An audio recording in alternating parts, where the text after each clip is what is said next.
Hi, my name is Jared Eisenberg, and this is my persuasive speech.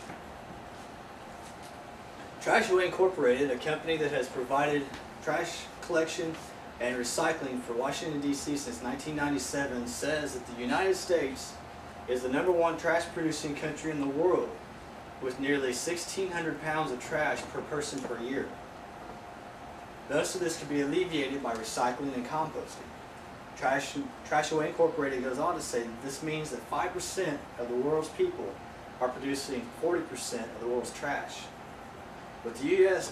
producing nearly half of the world's trash, you would think that they would be the highest percentage of recycling. The truth is that the United States has fallen behind in the concept as compared to Europe. There is still time to reverse all the problems that we've caused with the earth. All we need to do is each of us do something little. After all, little help is better than none, and we've seen where no help has gotten us. During my speech, I'm going to be covering what's called the 3 R's: recycle, reduce, and reuse. The first thing I'm going to be covering is recycling. Then I'm going to go to composting, and then last I'm going to discuss a new technology for the home, which will save money and energy. So let's begin with recycling. The average American throws away around 4.4 pounds of trash per day. After a year, this comes to almost a total of a ton of trash. Recycling is something you can do to help to alleviate this problem. Each person can do it. It's simple. You can find places all over your community to recycle at. I'm going to use the glass jars and glass bottles as an example for those of you who are unsure about using the recycled glass bottles and glass jars. What happens is when they get to the recycling center, they'll take the glass bottles and jars, they'll separate them according to what colors they are, whether they're clear, blue, brown, or green. And once that is done, then they go to a cleaning process in which they take all the stickers, paint, anything that is non-glass off the bottles. Then once it goes through that, all the glass will be crushed into a powder mixed with sand, soda ash, and limestone. And then all of that will be melted down into molten glass. Once that is done, then they will be reshaped and reused. So as you can see, the glass is very sterile. There's nothing that's going to be able to survive through that kind of process. Another benefit is the glass bottles can be recycled time and time again. There's an infinite amount of times that you can do this.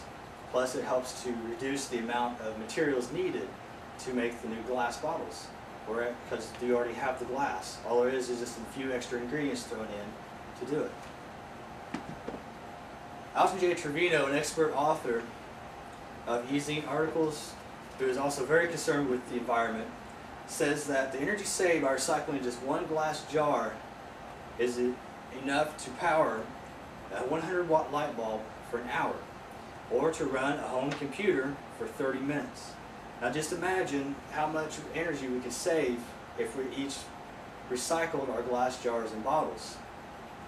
If you could recycle at least 48 glass jars, you would have enough energy saved to run a home computer for 24 hours straight. That's pretty surprising. Another thing I want to talk about is recycling electronics, or as they call it, e-cycling. Most electronic devices, when they're disposed of into a well-managed landfill, do not pose a huge threat to humans. Some devices do. Some devices have chemicals in them that will pollute the earth and cause problems to humans. That doesn't include also the mining for these materials or the pollution caused by having to manufacture new products.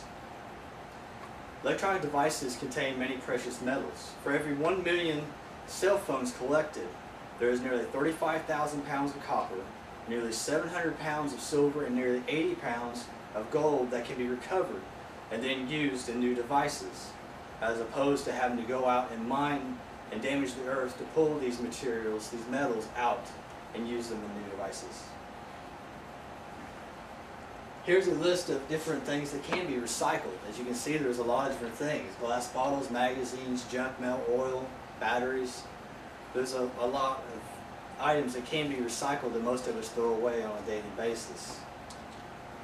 If you want to learn more about recycling, what you can recycle, what you can't recycle, where to go to recycle, you can go to the website www.epa.gov.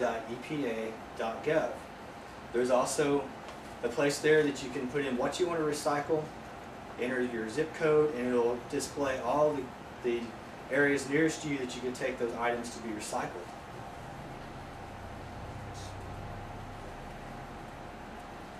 Now let's move on to composting. Amanda Wills of Earth 911, which has been seen on Good Morning America and in the New York Times, says that Americans throw away an average of 1.3 pounds of food scraps daily, translating to almost 13% of the nation's municipal solid waste stream. Composting could alleviate most of it or nearly all of this. These are the different items that can be composted. As you can see, there's a lot of different things that we throw away that can be used in a compost pile. Cotton rags, coffee grounds, clean paper, hair and fur. Now what is compost? Compost is using these different items and producing a type of almost a fertilizer, a soil. And what it's used for is it's used on gardens, lawns, and in your household, in your homes for potted plants, things like that. And what it does is it conditions the soil like a fertilizer. It's used by farmers, landscapers, and homeowners alike, simply because it's cheap to make, because it's most of your trash, grass clippings, yard trimmings, things of that nature. Plus it's very efficient, very effective. For more information on how to compost, you can go to www.epa.gov and you can find out what you can compost, what you can't compost, how to even start your own compost pile.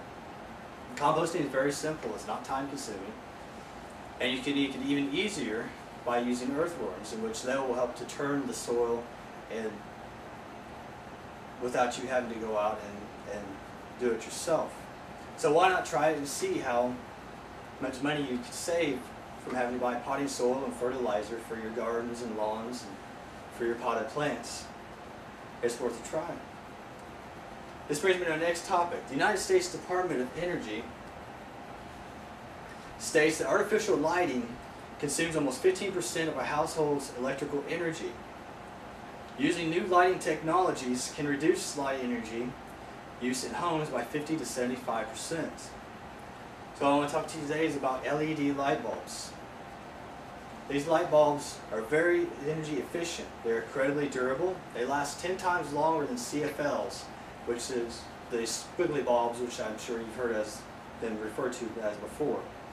And they last 25 times longer than the incandescent bulbs that most people have in their homes today. They do not sustain damage like in situations that the standard bulbs would be damaged. They do not contain mercury, as the CFLs do. The energy savings, the LED light bulbs only use 2 to 10 watts of electrical energy. This is 1/3 to 1/30th of the energy of CFL bulbs, and it's nearly 75% less energy than an incandescent bulb. With this kind of energy savings, energy efficiency, this is making solar panels look more practical for homes and businesses. With all this being said, there are many different types of things that you can do to help to alleviate the problems of the earth.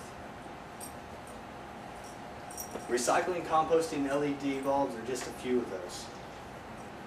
Each of these three topics that I've covered have covered the 3 R's: recycling, reuse, and reduce. If you want to learn more about what you can do to help the environment, I have included websites and a handout which you can pick up as you leave today. And I want you to leave knowing that just a few little actions can make a huge impact on the earth. If all of us do just something little, it will amount to something big. These different ideas will help save you money, they'll save the planet, and they'll give something back to the earth, which has given us so many amazing different things. We need to change our path that we're on, or we're always going to see the sights that we're seeing. Global warming, ice caps melting, the crazy weather that we have. And we need a new path where we can see sprawling forests, beautiful skies, and unpolluted waters. Thank you.